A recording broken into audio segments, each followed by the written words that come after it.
Hi everyone, welcome back to the Pro MMA Betting podcast. Very strange times at the moment with what's going on in the world. No betting, believe it or not. I never thought I'd see the day where we're not getting any odds for combat events to bet on because they've all been postponed. So I just thought I'd take advantage of hopefully the Cage Warriors event that's going to happen on Friday evening in Manchester in the UK. It sounds like there's going to be a lockdown in London, so I think Cage Warriors will hopefully, touch wood, be okay. It might be the last combat event we get for a month or two. I've seen today that the UFC are insisting that UFC 249 with the Tony Khabib fight is definitely, well, they're definitely hoping to put the event on somewhere, so hopefully we get that in April. But at the moment it's very much skeleton selection of events. There are odds available for an event in Russia on Saturday as well. No idea if that's going to go ahead. I'm not really sure what the response in Russia's been to this whole crisis. So there's a couple of events. There's odds for that Russian event. I haven't looked at that one yet, but I have looked at the Cage Warriors event. Just to let you know, historically I've had great success betting on Cage Warriors, but unfortunately the last probably 12 months, maybe 12 to 18 months, we just haven't been getting odds as regular. At least I haven't had access to the odds, so I haven't been able to bet on it as much as I would have liked, because I've always done really well on Cage Warriors. So I haven't been following the shows as much because I haven't been able to make any money off them. So kind of, here and there I was watching the events, but not as regular as I was when I was pretty much watching every show. But what's going on has allowed me to really delve into this card. We got odds for all the fights, even the preliminary fights, which I wasn't expecting. I capped the main card before the odds came out, and then they dropped the preliminary fights as well. So the books are obviously desperate for action because they haven't got much to offer odds on at the moment, sports wise, and that's where most of their action comes from.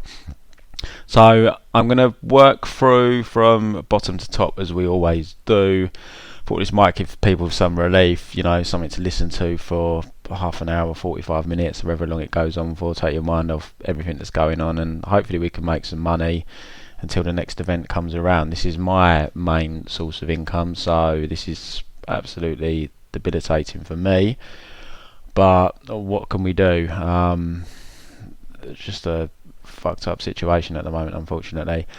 But I'll start with a card. I think I'm going to go through pretty much every fight. There's one fight that I do want to cap that I haven't had a chance to yet. So when I get to that fight, I'll say that I need to do tape on this one, and maybe below the video in the caption section I'll add something once I've done tape. But I just wanted to get this out first thing this morning, so I've got a busy afternoon lined up. So just wanted to do this even before I've done tape on that fight. But every other fight I've pretty much taped. So we'll go through them all, we'll look at the odds, see where we think there's value, and we can take it from there.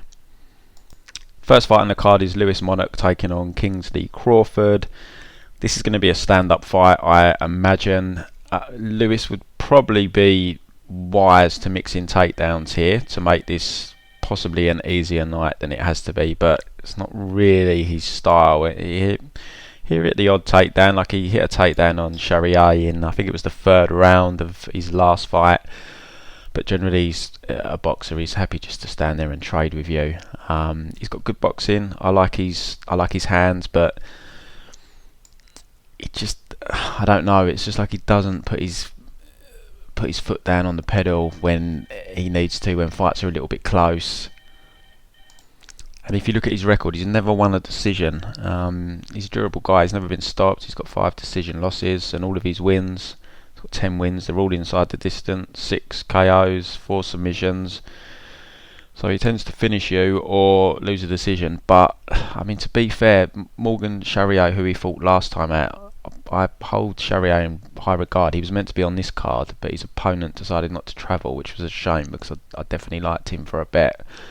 But Charrier's a good fighter, and he run him close in that fight, so that was quite an impressive performance from Lewis. Before that fight, he lost to Dean Truman. I haven't gone back and rewatched it for purposes here, but I think he got maniac grappled there. Dean Truman's a solid domestic fighter.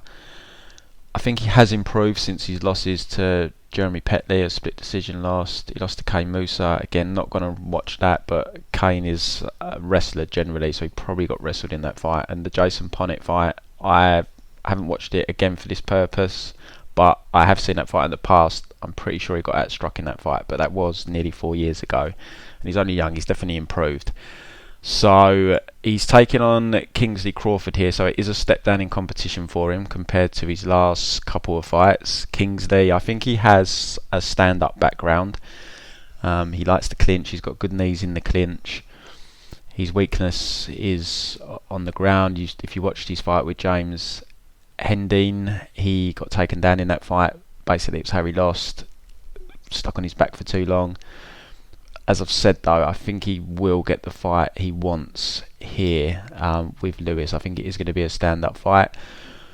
I'm not overly confident either way, but I have to lean Lewis Monarch here. Money has come in on Lewis as well. I see he's now -175, which definitely a pass for me. He was sitting in, I think he was like about -150, but even then I wasn't overly keen, just because he's just the type of guy, like I said, he's not one of decision. He just doesn't put a stamp on fights. Even though I do like his stand-up, it's just hard to trust someone like that. I am picking him here. I do think he will win this fight, but it's just difficult for me to trust him in this situation because of his style and at that line. I mean, if it was closer to evens, I'd probably be tempted to bet him, but I just for the way he struggles to win decisions and just his style in general, it just makes me a little bit hesitant pulling the trigger on him when the line's that wide. So I am picking Lewis here.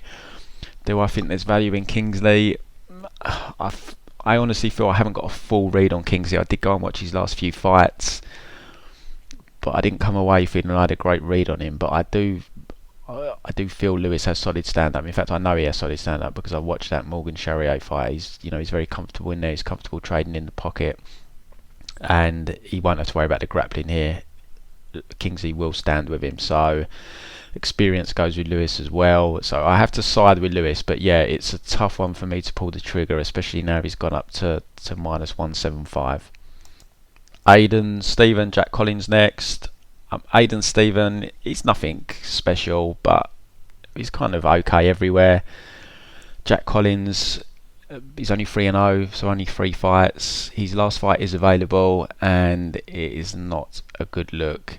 Aidan is moving up to 155 here from 145, so there is that. But just based on that last fight of Jack Collins, the way he was standing, I mean, you don't really see any stand-up. It's pretty much a grappling fight. It lasts about 4 minutes, but you could just see the way he was standing. He just did not look like he had any clue how to strike.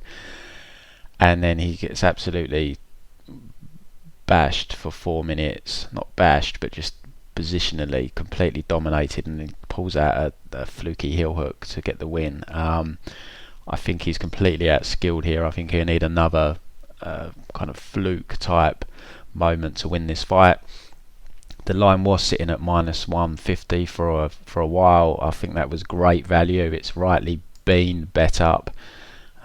He's currently -240 at 5 dimes. Look, it's low level MMA, so it's hard to trust someone at -240, but especially someone like Aidan, like I said, he's got a good skill set, but he's just not, he doesn't stand out anywhere. It's not like he's got massive power or he's, a great athlete or anything like that. So it's, when a line starts going that wide, it's always tough to trust someone in the lower echelons of MMA. So I'm not sure how much value's left on that line, but I think -150. Based on Collins' last performance, and it was only 3 months ago, I think that's a solid bet, because I've seen Aidan against some decent domestic guys and he's not a bad fighter, and Collins just looks awful to me. He was meant to be fighting I think a debutant or a 1-0 or 1-1 guy, but both their opponents dropped out, so they've ended up agreeing to face each other. But yeah, I think this should be a comfortable win for Aidan Stephen here. We got Chris Edwards taking on James Hendin next.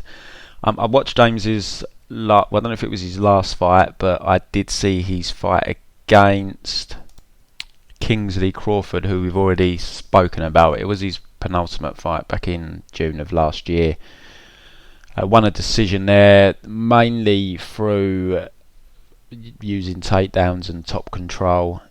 Chris Edwards, that's the only fight I've watched of James, just purely because he was around -300. I'm not going to be betting unless there's a severe hole in someone's game or they're absolutely useless. I'm not going to be touching someone. He's up at -400 now, almost at 5 times. I can't touch those kind of prices on lower level MMA. Chris Edwards, I'm kind of familiar with. He's a journeyman, but he's not a complete mug. I mean, I expect James probably gets the win here, but Kris isn't, like I said, he's not completely awful. I mean, you look at his record, his last couple of losses to Aidan Stephen, who we've just mentioned, and Brian Booland, who, I mean, Brian Booland's not great, but he's not a bad fighter at this kind of level. Otherwise, he's beaten Brian Creighton, who I'm familiar with, a fellow journeyman. Gavin Kelly, he's not very good, but he took him out. Luca Levine's an Italian fighter that the British UFC guy beat, whose name is escaping me for some odd reason. The guy that trains with under Brad Pickett, he knocked out Luca Levine in Cage Warriors, massive knockout in about 20 seconds, but he lost as well to Chris Edwards, and he's coming off a win over Josh Abraham. So Kris, he's a veteran, he's not a mug. You have to side with James here, but it is, he's facing someone for the first time with a good set of experience. He's been around the game many years.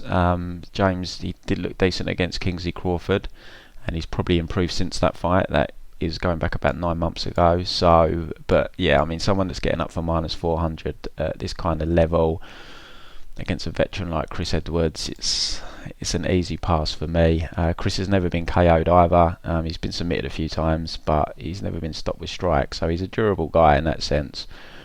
Submission might be there, but interesting fight. I think the line's too wide, -400. I couldn't be going near that. So for me, it's a dog or pass.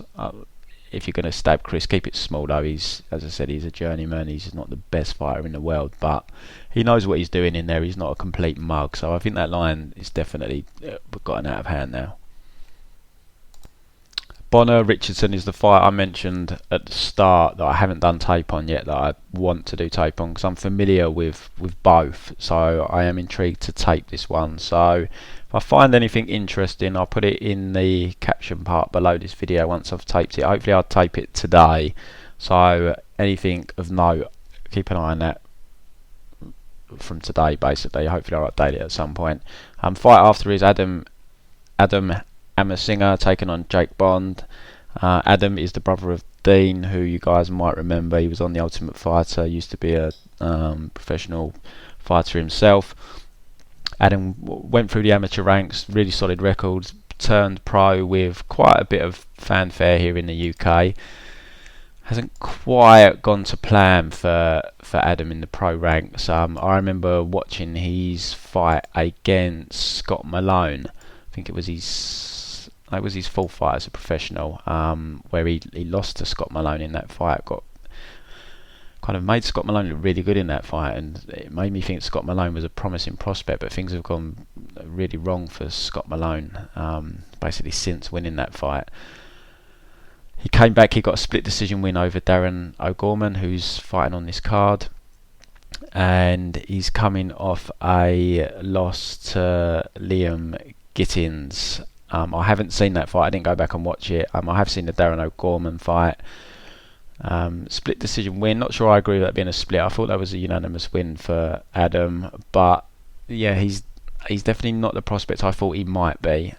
He's got some nice stand-up, some nice speed, but there's something just missing from his game. I've not seen that last loss either. That would be interesting to see how he lost that fight, but yeah, he's just definitely not lived up to the hype. I haven't done any Jake Bond tape just because I looked at his record and it looks like the kind of guy you're just not really going to get a read on. All his fights are over in round one. It's very hard to read someone. I know I came away not liking Collins, the 3-0 guy, and all these fights have been over in round one, but it's just because he looked so bad. Jake Bond I haven't watched tape on, so I don't know if he does look that bad, but he won like his last 5 amateur fights, and he's won his last 2 fights back to back. He's not fought though for over a year, so I mean you've got to favour Adam here because he is well schooled, he's well trained. He always has Dan Hardy in his corner. He comes from a good camp, but I just can't be getting behind Adam at minus 350, minus 335. It's just too wide. That's why I didn't bother going into tape on this one. There's no way I'm betting Adam Amarasinghe at minus 335. He might come out and make the price look warranted, but not for me. I'm not trusting someone lower level MMA. It's just too wide at this level. It's just too wide. I've always avoided the juice on the Cage Warriors unless it's someone like a Jack Shaw, because you get these upsets because people just get overvalued. I don't know.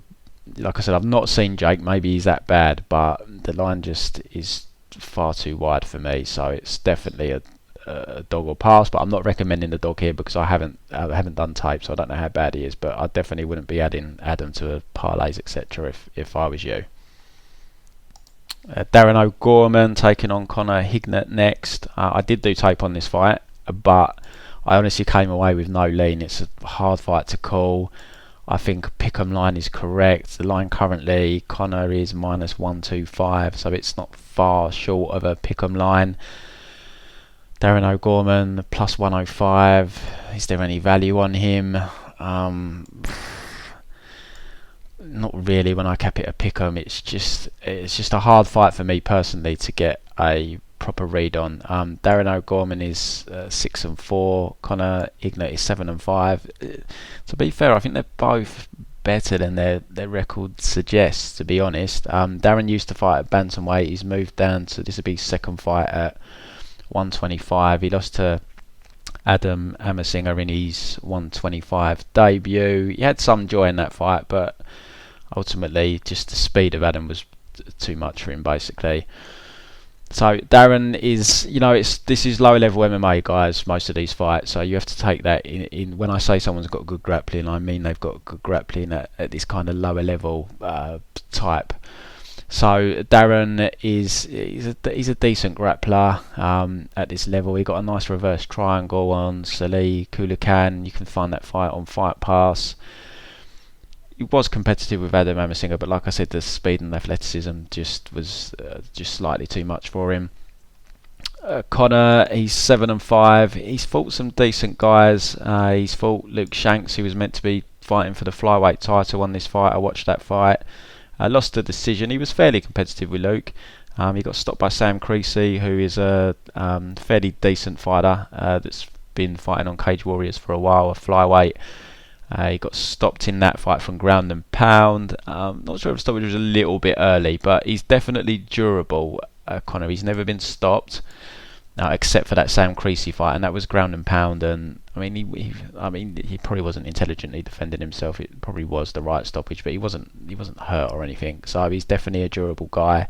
So he's never won by decision. All of his wins are inside the distance. 2 KOs, 5 submissions. Let me just have a look at Gorman actually. Gorman's never won a decision either. 6 submissions, 6 wins, and all his losses are he's lost 3 fights by a KO and 1 by decision. So I don't think we're going to get over-unders etc. for this card, but you never know because books are desperate. But that's a contender to end inside the distance, you would have thought. Like I said, I just don't see any value. I didn't come away with a strong read on the fight. And now it's Pick'em. I would, anyone that was plus 120 probably would have said there's a bit of value there. If you want to have a bet, have a stab on the dog at plus 120. But when we're talking, minus 125, plus 105, I just think it's a pass fight. I think it's a coin toss type fight. They fight 10 times, they probably go 5-5. So it's a pass fight for me. I can't really give you any recommendation there, guys. Perry Goodwin taking on Steve Aimable. I haven't taped this fight for purposes of a bet here, but I am familiar with both of them, and I did actually watch Steve's fight with Aidan Stephen yesterday when I was looking at Aidan Stephen, but I'm familiar with both. Steve is coming off a very solid, respectful performance against Mads Burnell. I had Mads in a parlay in that fight, and I mean, it wasn't sweaty. Mads won fairly comfortable, but Steve Steve is very solid on the feet in terms of he will apply lots of pressure. He's tough. Can take a shot. I doubt he's ever been stopped. No, he's got 1 submission loss and 5 decisions. Yeah, he's a tough, forward pressure kind of guy. 8 KOs from 14 wins. He'll stay in your face. He was making life uncomfortable for Mads. Mads was going to his wrestling in that fight because he was being made to feel a bit uncomfortable on the feet, and Mads isn't a bad boxer. The fight with Aidan Stephen before, it was the power differential really that came into play in that fight. It was fairly even in terms of strikes, but when Steve was landing flush, they were the significant shots. He was hurting Aidan. Aidan just didn't have the power to back Steve up, halt the pressure, just kept coming forward. The slight problem possibly with Steve is just throwing enough and doing enough to win the fight in the judges' eyes, but he's a solid fighter. Perry Goodwin I'm familiar with as well. I've seen his fights with Rhys McKee. I've seen his fight with Alexander Jacobson. I've seen his fight with Jack Grant. He's got solid stand-up, Perry Goodwin. If you watch the Alexander Jacobson fight, he looked really, really good in that fight. He gave Rhys McKee a good fight as well. A really good fight, that one. If you haven't seen it, go and watch it. Real battle with attrition, lots of blood. They was slipping all over the place on the canvas. It was a solid performance from Perry Goodwin, even in defeat there. Rhys McKee, although he's got his own holes, he is a game solid fighter. But Perry's, his stand-up's good. I mean, I remember that Alexander Jacobson fight. He looked really, really good in that fight. He's been knocked out once. Was that Rhys McKee? No, Rhys submitted him. It was the Jack Grant fight actually, where he struggled in that fight with Jack, who's a solid fighter himself. I have to lean Steve here, but the line now is he's still sitting at -150. The only thing that concerns me with Steve is just making sure he does enough to win, because he's very durable. He'll move forward. It's just, does he land enough to leave no doubt in the judges' minds? That's the one worry I have backing Steve.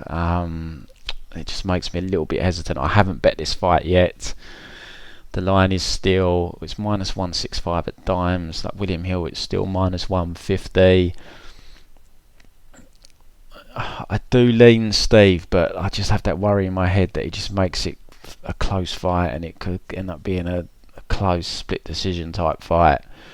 That is my main concern regarding. Do you know what? I might even go back and do a bit more tape on this one, because Perry, I'm familiar with him. Like I said, I've seen a number of his fights, but I haven't watched any tape at the moment for this fight because I was going to pass on it. But just saying my thoughts out loud, sometimes it helps me see fights clearer, and I wonder if Steve is bettable at -150. I had said no, but I might actually go and have a look at Perry's last couple of fights just to see. It might still be a pass, because I do remember that Perry's stand-up looked really good against Jacobson, and I know he was competitive with Rhys McKee in that fight as well, and Rhys McKee's decent. I can just see it being, I don't know, I think it's just a pass for me, guys. I just see it being a close fight. I'll pick Steve because of that durability factor, and he does pressure, but he just needs to make sure he throws enough. But that would be a really good fight. Possibly fight of the night, maybe. It's on the preliminary card as well, which you will be able to watch on Fight Pass, but or maybe not fight of the night, but it would definitely be top 3 anyway. Main card now, we've got first fight is Paddy Pimblett taking on Decky Dalton. So I've done tape on this one. Well, I know Paddy. I've not really had to do too much tape on Paddy. I know Paddy really well. Decky Dalton I have looked at previously. I can't remember why I looked at him previously, but I did go and redo tape on him. He is a striker. That's his forte. Basically, if you go and do the tape, there's a clear issue with his takedown defence and ground game. That's where he struggled. If you look at his previous fights, he struggled there against Jonathan Brookins. He was struggling against Mick Brennan in terms of being taken down and held down until Mick Brennan got cut. Same thing. He started well against Zach Gazane, which I couldn't find this fight when I tried to watch it for purposes for this card, but I have seen that fight before, so I can vaguely remember it. I'm pretty sure Decky had a solid first round, was doing really well in the grappling, and then he got caught in round 2 in a choke. So that has historically been his issue. We haven't really seen his grappling though for, you're looking at 2 years. We haven't seen the takedown defence or his defensive grappling tested. He's fought a load of nobodies since that exact same fight basically. So it's, he's been out grappling them, in fact, been taking down these guys and submitting them, but they're very low level guys, like cans, for want of a better phrase. So it's hard to know where his grappling and takedown defence is at. Now Paddy Pimblett, he has his own holes. There's definitely spots to fade him. I feel I've got a good read on when to fade him, when to bet him. At this kind of level, so again, when I say he's got good grappling and takedowns, I'm not talking in general in the sense of if he went into the UFC, that would be replicated. It wouldn't. He would struggle in the UFC badly. But at this kind of level, his takedowns and his grappling is very solid. And unless Decky's made some big improvements in the takedown defence and grappling department, I think he's going to struggle here. I'm expecting some improvements from Paddy as well. He's only 25. We've not seen him he's been out about 18 months. He's had some hand issues and so forth. But I do expect some improvements here. There should be anyway, because he's so young. He's had that time to try and develop. He definitely needs to work on his stand-up. But obviously, if you're backing him here, you want him just to go to his grappling straight away and not mess around on the feet. But I mean, the Soren Bak fight, I still have no idea how Soren Bak escaped that choke in round 1. It's a 5-round fight. If you can't be asked watching it all, just go and watch round 1. Paddy's all over him, has the rear naked choke completely sunk. Still no idea how Soren escaped from that miraculous escape. So he is a good grappler and he's got good wrestling at this level. So yeah, just based on the tape, I expect him to go out and just out grapple Decky Dalton basically. The line's currently at Paddy's -335. I mean, Paddy gets a lot of respect with the books. I mean, in a way, look, I think it's quite accurate where it is, to be honest, based on the tape we've got. It's hard to pull the trigger on Paddy at that kind of line because he does have flaws. He could make this sweaty. We don't know how improved Decky's going to look than from last seeing his takedown defence and grappling actually tested defensively. So I mean, if he's made big strides there and he gets stuck on the feet, then this fight suddenly becomes very much more of an even money fight. But I have to go with what I've seen on tape. I can't just base something off of assumptions that Decky's improved here and there. But it is a bit of a wide line. I don't really want to be jumping all over Paddy Pimblett at -350 kind of territory. But I do expect him to win this fight though. Next, we've got Nathan Jones taking on David Baer. So I have done tape on this one. I'm familiar with Nathan Jones. He's a journeyman. Kind of made some improvements, I would say, over the last few years. David Baer I wasn't familiar with at all. So I went away and got stuck into David. And I'm pretty impressed with David, I've got to say. He's a French fighter. I could only find 2 of his fights. Now, one was from 5 years ago. It's not much you can take from that. I mean, people make strides in a year, let alone 5 years. But still an okay performance. Got a submission win. There were some holes you saw there. I really wish I could find his last fight, but I just can't find it on Brave 19. But I did find his loss to Jarrah Hussein Al Salawi, which was on Brave 10. A really solid performance. He lost the fight. He got choked out by a triangle choke with 3 seconds left, but he was going to win that fight. And I looked at Jarrah because sometimes you look at these opponents like on Tapology and you'll see, he's got a 13-2 record, and you'll jump on it and they've just beat complete cans. And I thought Jarrah was going to be another one who just beat an absolute bums. But I mean, I'm not familiar with anyone. Well, I am actually. I'd tell a lie there. So I am familiar with a couple of people that this Jarrah's beaten. Now, he's a decent fighter. Looking at his record, he's not only beaten bums. He's got a win over Daniel Schiazzi, who let me just have a look, because I recognise that name.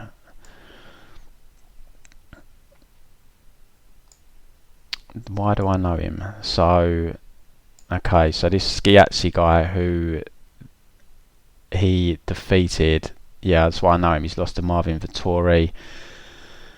He also lost to Alfie Davis back in a year ago in Bellator, so that's why I'm familiar with him. I mean, I don't think Schiazzi's a great fighter or anything, but he's not a bum. So there's a decent win there for this guy that Baer was going to beat but lost to with 3 seconds left. He's beaten Cole Booth as well, who I know is a solid fighter.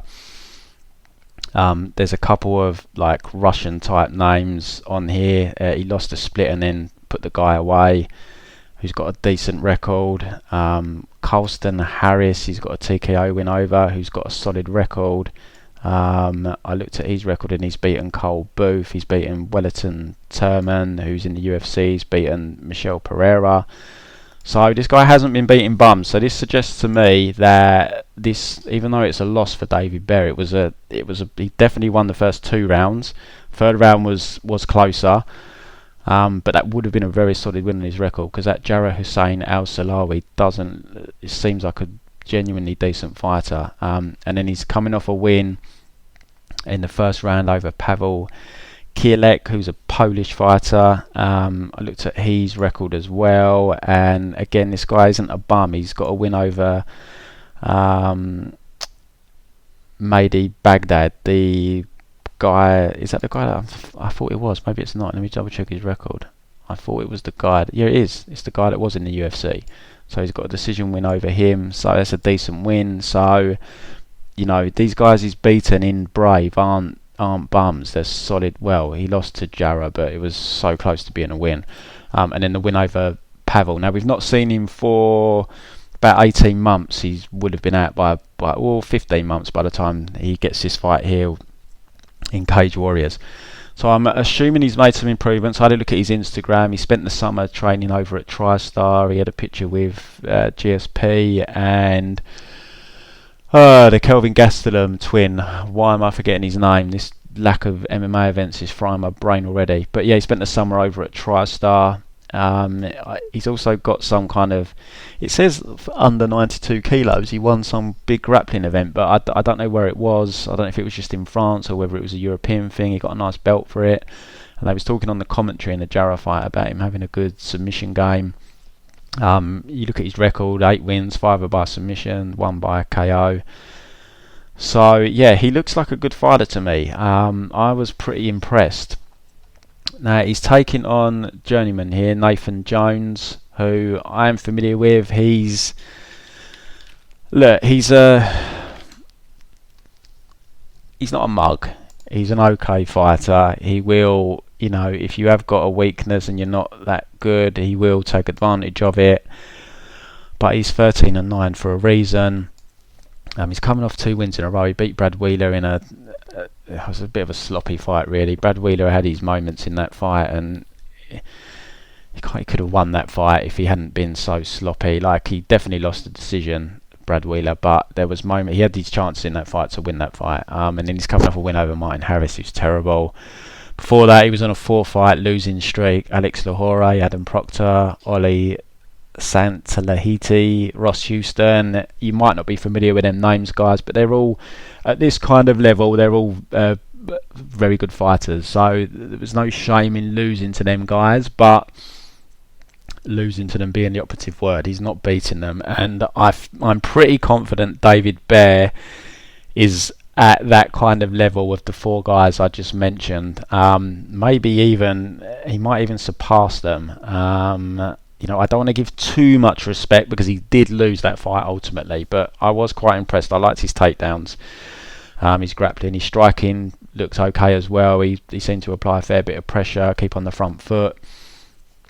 So for me personally, I have to go with David Baer here, and I think the price is decent. It's -160. Now, I don't have a full read on David Baer here, guys, because I'm going off one fight, the fight from 5 years ago. I can't really factor that in, so I'm going off one fight here. So that is kind of risky in a sense, but I like that he's been over at TriStar. I like that the last fight he got the first round KO win, so it showed he's got some stand-up as well. So I do like David Baer here. I think that is a solid price at -160, and that will be getting my money. So David Baer -160, solid price.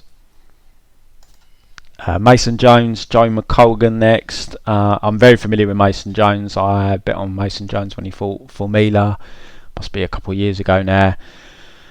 Now look, this kid is an absolute savage. He's the kind of guy you want to have money on. He applies pressure. He'll move forward. He's in your face. He's aggressive. He'll take one to give one. He'll mix in grappling. He is hittable. That's the downside to him. He does seem to cut easy as well. Joe McColgan does have a decent right hand, so Mason Jones needs to be wary of that right hand. But I think Mason Jones is going to savage him. I'm really high on Mason Jones. He needs a little bit of refining, but he reminds me of the kind of Jack Shaw who's now in the UFC. Also, who's the other Welsh guy that's in the UFC? Because Mason Jones is another Welsh guy. Brett Johns. He's kind of in that mould. Similar fighter to both, except I think he's more aggressive and potentially has better stand up, but he is just hittable. That is his downside. But like I said, he will mix in the grappling as well. In his fight where he got cut in round 1, I think it was his last fight, it was all over the guy on the feet, but he did get cut where he is hittable, and so rounds 2 and 3 he just went to his grappling. Wise choice, wise stand. He knows he's hittable. The cut could have got worse, could have got stopped on the cut, even though he was comfortably outstriking the guy. He showed good fight IQ. He does mix up some of his training at Team Alpha Male as well. He was out there some point this year. I don't think he was there for long. I think it was only a couple of weeks. But yeah, I'm really high on this guy. He's an absolute savage. The line opened at William Hill at -160, which in my opinion was just crazy. The line's been bet up to where it should be in my opinion. He's -400 now. That's kind of where I'd cap him. So the value, there's not really any value left there at all on him, unfortunately. But if we get props inside the distance, it'd be very interesting because this is a 5-round fight. This is a title fight. McColgan for me is right hand KO or bust. Now he has got a decent right hand, and Jones is hittable, so it's not out of the realm of possibility. But that opening line from William Hill was a gift. I think anyone that got anywhere between -160, -300, I think you've got a very solid line, because I expect Mason Jones to do the business in devastating fashion here. Right, main event, it's a 3-round fight. It's Darren Stewart taking on Bartosz Fabinski. So Darren was meant to be on the UFC London card, so was Forbinski. They both had different opponents, but they've managed to put this fight together. Fabinski was meant to be fighting at welterweight. He has fought at middleweight in the past. It's where he used to fight. His last few fights have been at welterweight. He's a very big welterweight, so he's definitely not going to look undersized here. Taking on Darren Stewart, who has come along leaps and bounds in the UFC, just improved fight to fight. I've been very impressed with how Darren Stewart's evolved as a fighter. Bartosz Fabinski, look, he only wants to do one thing. He does not want to stand with you. His stand-up's poor. He wants to come out and just wrestle you. That is all he wants to do. He would just come out and try and stick to Darren like glue. I guarantee it from the get-go. He'll be on him like that. I guarantee it. All over him like a cheap suit. So Darren Stewart, he's not faced anyone that's going to be all over him like that since the fight with Edmund Shabazian, where he did lose a split decision. However, don't let that be too much of a negative here, because Edmund has shown that he's a solid contender. Darren worked well in the clinch. He was getting taken down, but he was getting back to his feet. He was getting out of the clinch positions, but Edmund just done enough to nick the first 2 rounds, and Darren came on very solidly in round 3. So Darren showed definite cardio improvements in a wrestle heavy fight. His cardio held up fine in that fight. He's going to find a familiar approach from Forbinski. However, the positives I think Darren Stewart has going for him here is Forbinski's gas tank isn't the best. Darren is going to make him work hard for those takedowns. He probably is going to get Darren down at times, especially early, but as long as Darren can work back to his feet, he's just going to sap Fabinski. Fabinski's just going to lose the will. Can Fabinski nick the first 2 rounds? It's not out of the realm of possibility, but I just don't see it. I mean, it is in cage rage, so they do use a smaller cage, guys, than in the UFC. So that is an advantage for Fabinski, because it's going to be easier for him to get Darren against the fence, because there isn't as much room for Darren to move around. But Fabinski is just so one-dimensional. He's literally like a fighter from like 2000. He's like a bad version of Mark Coleman. It just doesn't work in, you can get away with it at the lower levels, but Darren Stewart's a solid fighter. The improvements he's made since first coming into the UFC are pretty impressive. If you look at his UFC run, his first 3 fights he lost, got stopped in 2 of them. Eric Spicely fight came around. The UFC, most fighters would have been cut losing their first 3 fights, but they kept him on because he's entertaining. The Eric Spicely fight, he got that win that he needed. Charles Bird fight, he was getting outstruck, but just the guy's got a solid chin and he's got power. Caught Charles Bird early in the second round, put him away. Then the Edmund Shabazian fight was a very competitive fight. He lost the first 2 rounds, but third round he came very close to stopping Edmund. And then he's coming off wins over Bevan Lewis. Bizarre fight from Bevan it was. He just seemed really, really hesitant to engage with Darren. He was coming off that knockout loss, and I think that's just affected him mentally. So, but Darren fought quite reserved in that fight himself. I think he felt he was, I guess he felt he was maybe fighting for his job, coming off that loss to Edmund, so he just wanted to get the win. And then coming off a win against Darren Wynn, outstruck Darren Wynn, got taken down in parts in that fight. But, Darren Wynn's a solid wrestler, but he got back to his feet. I just can't see Fabinski being able to take Darren Stewart down and hold him down. I just don't see it. And if he can do it early, I just don't see the cardio holding up enough for him to get a decision over 3 rounds. So I do like Darren Stewart here. Look, there is the risk factor that he gets grinded on for a couple of rounds and Fabinski manages to hold on, but I just don't see it, and I'm surprised that Darren Stewart's getting bet down actually. The line opened at -300, which, look, I think that was probably a little bit too wide. I wouldn't want to bet Darren Stewart at -300 against someone like Fabinski, who I know is just going to be in his face, trying to wrestle him. But at the same time, he's now down to -190, and I kind of think there's some value there on Darren. He's got power, he can get back to his feet, he's got solid cardio. I just have to favour Darren here. I think he's going to knock Fabinski out. I think he's just got that power. I just see Fabinski slowing down. It might be a bit sweaty first round, but I just see him taking over. If he doesn't catch Fabinski in the first round, I just see him taking over down the stretch and putting him away. I just think it's a tough ask for Fabinski, in my opinion, this one. So, but yeah, it's just when you bet Darren here, Fabinski's just going to be on him straight away. It could potentially lead to a frustrating loss, but so I wouldn't go big, but I definitely feel there's some value on Darren Stewart now that he's down to under -200 at -190. The odds are saying that he wins 6.5 times out of 10. I think we can stretch that to 7 times out of 10 for me personally. I just think he's just a hard guy just to grind out for 3 rounds. Unless you're a real top level wrestler. Fabinski isn't. He's a European guy. He's got some solid wrestling. He's strong physically, but he's back at 185 here. So it's not going to be as easy for him to bully someone like Darren. Darren isn't just going to lay on his back. He's going to work to get back to his feet. He does have the smaller cage as an advantage, but he does slow down.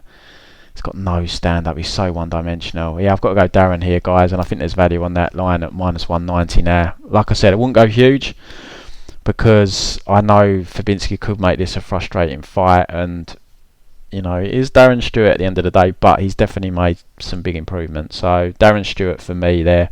And that wraps up the card, guys. Let's hope it goes ahead. Let's hope we can make some money.